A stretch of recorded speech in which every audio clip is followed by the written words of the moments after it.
که ستاسو مور او پلار یا نیا نیکه یا په خاندان کې څوک هم وي او هغوی ته شوګر وي نو زه داسې د ایمرجنسي علامات زه تاسو ته ښیم که چېرې د هغوی شوګر کمیږي نو په دې دوران کې که چېرې تاسو رستوالی وکړو او د دې علاماتو خیال تاسو ونه ساتلو نو ستاسو هغه مریض چاته چې شوګر وي او د هغه شوګر کم شوي وي نو په دې دوران کې دا ایمرجنسي ته ډارک وړل ضروري دي نو که چېرې په دې دوران کې تاسو رستوالی وکړو نو ستاسو د هغه مریض دا هایپوګلایسیمیک شوک ته تللی شي یعنې دا یو داسې شوک دی یو داسې بېهوشي ده چې په دې دوران کې که چېرې ډاکټر ورسره موجوده نه وي نو په دې دوران کې ستاسو د لاسه خوږې رشتې هم تللی شي نو کم داسې علامات دي که چېرې د چا شوګر کمیږي او دا علامات ورته کېږي نو په دې دوران کې به موږ خوږ څیز ورکوو په دې دوران کې ضروري دا ورسره هم ده چې ستاسو سره ګلوکومیټر وي یعنې د شوګر هغه مشین چې په کم باندې شوګر کتی شي هغه ستاسو سره ضروري دی ځکه چې په دې دوران کې د هغه شوګر چک کول ضروري دی او که چېرې تاسو ته د شوګر د معلومېدو معلومات نه وي او په هغې باندې تاسو نه پوهېږئ نو ما ته خامخا په کمنټ کې ووایئ په هغې باندې به زه تاسو مکمل پوه کړم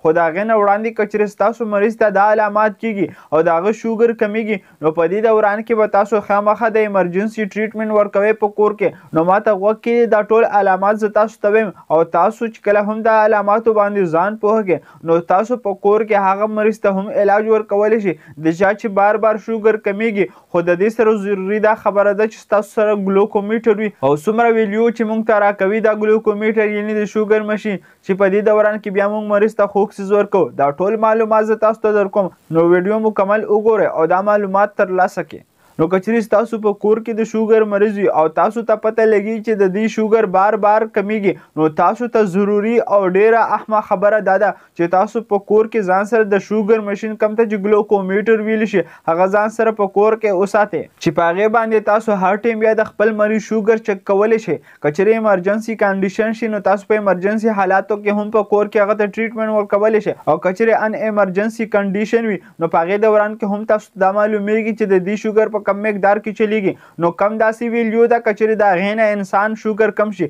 نو بیا هایپوګلایسیمیک شوک ورته ویلی شي یعنې د شوګر د کمیدو د وجې کومه بېهوشي چې په انسان باندې راځي هغه ورته ویلی شي نو هغه پرې راځي نو د ویلیو نه مخکې زه تاسو ته درې داسې وجوهات ښیم که چېرې د چا انسان بار بار شوګر کمیږي نو دا درې د ټولو نه غټې وجې وي چې د هغې د وجې نه بار بار د انسان شوګر کمیږي د ټولو نه اول وجه ده که چېرې هغه د شوګر میډیسن استعمالوي یا انسولین کوي نو کله هم چې د حد نه زیات میډیسن استعمال کی یا حد نه زیات انسولین ولګوي نو د هغه د وجې د انسان شوګر کمیږي او دویم دا که چېرې د انسان ګردې خرابېدو طرف ته روان وي یا کم پینکریاس د هغه خرابېدو طرف ته روان وي نو په دې دوران کې د انسان شوګر بار بار کمیږي او دریم دا که چېرې انسان هغه خوراک د روټین خراب کړي کم روټین چې هغه ته ښودلی شوی دی نو د هغه د وجې هم د انسان شوګر کمیږي نو دا درې د ټولو نه مین غټې وجې دي چې د انسان شوګر کمیږي نو کم داسې علامات دي که چېرې د انسان شوګر کم شي نو دا شوګر کمیدو د ایمرجنسي حالاتو ته مریض بوزي نو د هغې نه وړاندې تاسو به ګلوکومیټر یعنې د شوګر په مشین باندې د مریض شوګر وګورئ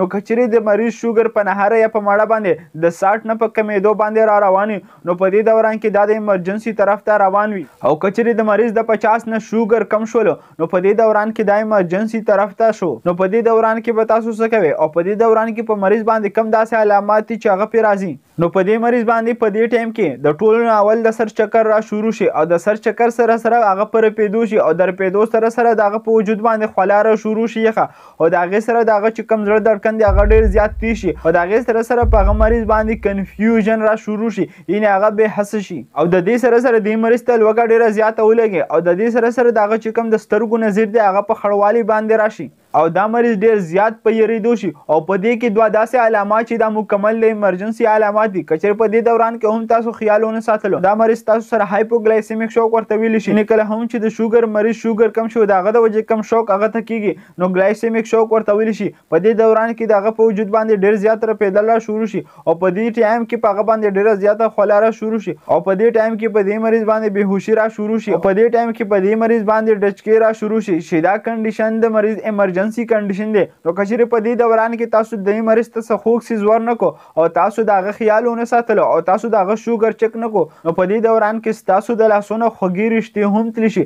ځکه که چېرې د شوګر لیول د 50 نه په کمېدو شي نو انسان ته هایپوګلایسیمیک شو کېږي چې د دې شوک په باره کې به تاسو ته معلومات نه وي خو ډېر مریضان او ډېر داسې اټینډنس نه ما اورېدلي دي چې دا علامات زموږ په مریض باندې راځي خو بیا ټیک شي. خو دا علامات چې کله راځي دا د ایمرجنسي علامات دي. په دې دوران کې که چیرې تاسو سره نږدې ډاکټر وي د هغه سره په کنټیکټ کې شي، او که چیرې تاسو سره نږدې ډاکټر نه وي نو تاسو د ټول نه اول د هغه شوګر چیک کړئ، او که چیرې د هغه شوګر د 50-60 نه په کمیدو باندې وي نو په دې دوران کې هغه ته شربت یا څه خوږ څیز ورکوي. نو که چیرې دا ویډیو انفارمیټیو وي او تاسو ته لږه هم فایده درکړې وي نو نور فرند سره هم شیر کړئ چې هغوی ته هم دغه شان فایده میلاو شي لکه څنګه تاسو ته میلاو شه. شکریه. الله حافظ.